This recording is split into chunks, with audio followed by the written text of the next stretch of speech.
from the top. Let's see how it's going on with, Cuomo's picking up, Nixon's picking up some counties, but it just seems to be too late at the moment. She's a lot of in the area of southeastern New York, or no, it's not southeastern New York, but it's more, central eastern New York is how I'd call it, like upstate to the east. Yeah. But still, Cuomo there with a resounding win. So I guess we can cross that race off the board for tonight. But let's see. Kathy Hochul versus Jumaane Williams. Kathy Hochul now has retaken the lead. And, what I'm really interested in it's kind of like a little bit of a star. It's the counties of Otsego, Herkimer, Fulton, Montgomery, and Oneida. They're still yet to record. But the question is, will they go progressive? Will they go establishment? It's that triangle that, if you scroll down, it's pretty much gray on every map here because it's yet to have reported, and it could be very critical. There's a total 27, 59, 42, 42, and 192. Like, if those four counties turn progressive, like, that could be a very big deal. It could be a very, very big deal. So, almost what I kind of want to do right now is go back to New York primary results, Democrat 2016. All right, so this is why. And look through this map and see who won. Hillary Clinton won pretty much in that entire area, but no, Bernie Sanders actually. He won like almost all of New York, except for the southern eastern part. Herkimer, they all went to Bernie Sanders. This entire part, except for Onondaga, which has Syracuse, Monroe, which has Rochester, and Buffalo, Erie County, which has Buffalo. Like, those are the only parts other than like New York City and the suburbs of New York City that did not go for Bernie. It's pretty much entirely green map, which is kind of hilarious. So they picked up a lot of stuff. Picked up a lot there, but still, Bernie actually put up a pretty good show. Which is actually quite pretty much in all the rest of New York, aside from New York City. But it's such a densely populated area in that little corner of New York City that obviously. Well, Hillary Clinton won the state, but it is interesting that those counties did go progressive as opposed to Democratic, which should be interesting. And that is pretty much the only really big deal there. So Sanders is strong in that area, which is to me a little bit surprising. All right, so that's going to that confirms that ends my little trip down. Letitia James lost a little bit, but Teach Out also gained a little bit. And I just keep seeing like little counties flicking in here, but I just don't know. You know what actually we're going to do right now? Because Julia Salazar, I believe, she won in what was her district? The 18th, I believe. Yeah, she beat Martin Dillon, close Democratic ally, IDC ally. So what we're going to do is we're going to dive deeper, a little bit more into her. So let's see. Let's find a little bit more about Julia Salazar, and we're going to check out some of her campaign material, so we can get a little bit more of an idea about her. So this is her convention. It's actually her It's morning video. Again in Brooklyn. Working people are paying more and more just to keep a roof over their heads and have less and less to spare for everything else. Families, whole communities are being displaced by the housing crisis. Immigrant communities are under attack, and millions of Americans can't afford basic health care. It's morning again in Brooklyn, and we're waking up. My name is Julia Salazar, and I'm running for state senate in North Brooklyn's 18th district. I'm the daughter of a Colombian immigrant raised by a working-class single mother. I've bagged groceries, been a line cook, a waitress, a domestic worker. I'm a community organizer and an advocate because, like so many of us, I've struggled in this city while it becomes a place that favors a few at the cost of the many. I'm running a grassroots campaign funded by small contributions from the people of Brooklyn, because we know that when our elected officials take money from corporations and the real estate lobby, they're not accountable to us. In this national political moment, there are some who say that we can only make minimal demands. But when our leaders lack political imagination, those of us with bigger vision need to step up. We're going to seize this moment. We're going to fight for a society in which everyone is empowered to not only survive, but to thrive.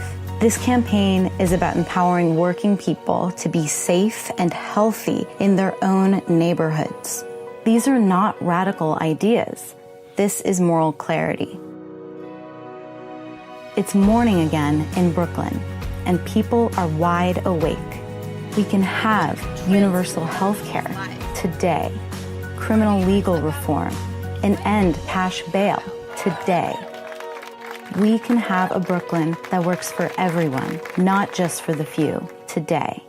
Vote for Julia Salazar on September 13th. My name is All right, so Julia Salazar approved that message, and the people of New York's 18th district in Brooklyn approved her because she is going to go to the state senate. She's going to go to Albany, which is pretty cool stuff to see. So obviously a very campaign reminiscent, kind of probably inspired by, if I had to guess, by Alexandria Ocasio-Cortez. Obviously, she got the theme was like for the few, not the many. She was like kind of walking around Brooklyn, talking to people, kind of like some of Alexandria Ocasio-Cortez's campaign material, which kind of gives you a good feeling there. Talked a lot about policies, had a lot of kind of broad working class themes there, which was pretty interesting. So there has been a lot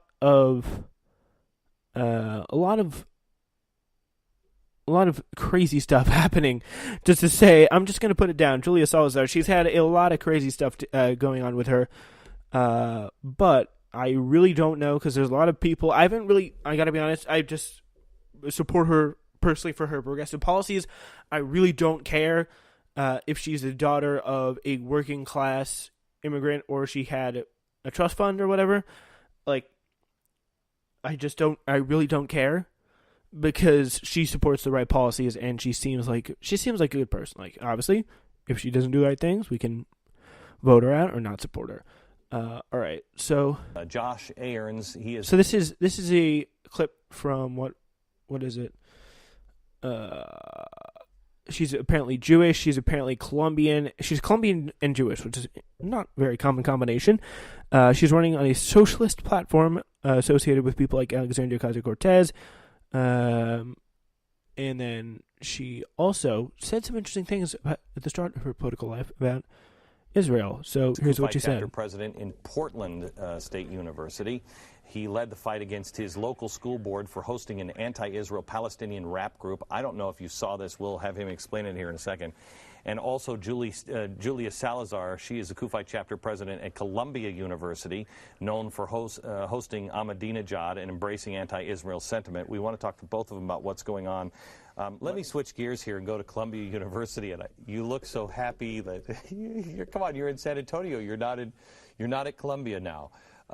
You are thinking about taking the Occupy Wall Street class. Is that true that they're offering? Oh, I'm not considering taking the class, but they are offering it for Okay. spring of 2012 for this upcoming semester. Allegedly, it's going to be a class that focuses on field work and actually attending Okay. Occupy Wall Street. Okay. So, but you have been around Columbian enough to know that this is not anything different. I hired one of our guys, John, went to Columbia, and he would tell me stories about the professors there that are practically Muslim Brotherhood and communists that are there. Right, so yeah, that's mostly Glenn Beck, and I don't really care. But the point is, she is someone who has obviously had different political views in the past, but if she sticks to these views she has, she would Some of be them are Muslim. quite a interesting candidate to have in office. All right. So, yeah, that's Julia Salazar. You know, we're going to check back on some of our good friends in the state Senate. Let's check on Alessandra Biaggi challenging the head honcho of the IDC, the Independent Democratic Party. So that's 34th or caucus there.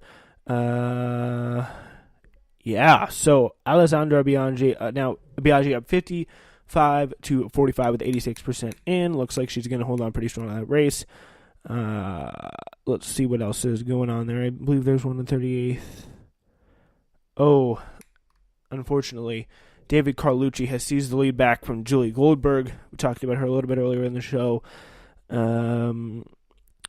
Yeah, and Robert Jackson has defeated Marisol Alcantara, who, Robert, by the way, is a progressive versus IDC member, Marisol Alcantara. So that's one down, 7 more to go for the IDC, as it looks like one of the 8 IDC members will be surviving as Diane Savino defeats her challenger, Jasmine Robinson. Yeah, and Zellner Myrie is up right now, 55 to 45 again in the 20th district on the IDC's Jesse Hamilton. Julia Salazar again, still 59 to 42. She got the win over Martin Dillon. Also, Jessica Ramos is up on IDC's Jose Peralta, which is pretty cool. And so that's another one of these big guys up there. Let's see. John Liu also up on Tony Vella, another one of these IDC people, by the total of 57 to 44 at the moment. Another big one is, no, that's it. That's all we got right now. So, yeah. All right. Let's see. Let's you know what? Let's check in on the Attorney General, because it's the biggest legal drama in the country. Before we get into any of that, we have a call to make. It's not a good one. Letitia James is the next Attorney General, and I gotta be honest, if I had to say anything, if I had to pick someone other than Letitia James to win, and by the way, that triangle I talked about filling in, and the Zephyr Teachout in the lead there, but if I had to pick anyone other than Zephyr Teachout, and by the way, I would by far pick Zephyr Teachout, by the way, who has won a big strip of New York, but just not big enough to compete with Letitia James, who won pretty much all of New York City, similar to Hillary Clinton, Bernie Sanders, Diane Beck I talked about earlier. But Sean Patrick Malone actually won a lot of the western part of New York. It would be Letitia James. She's done a lot for New York City. She's a good public advocate, actually advocating for the public for a change, which is some good stuff there.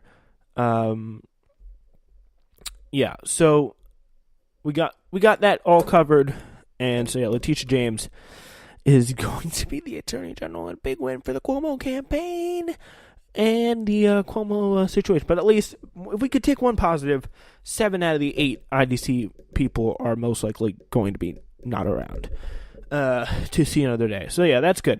But we still got this reaction from last night some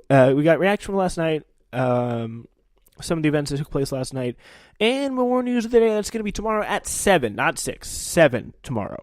All right, that's it for us. We have concluded our last Prime Minute. The next time we'll be seeing...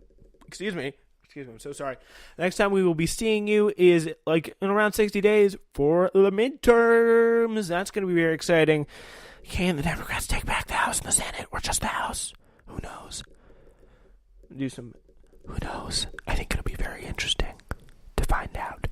But, by the way, please join us for Newsflash tomorrow at 7.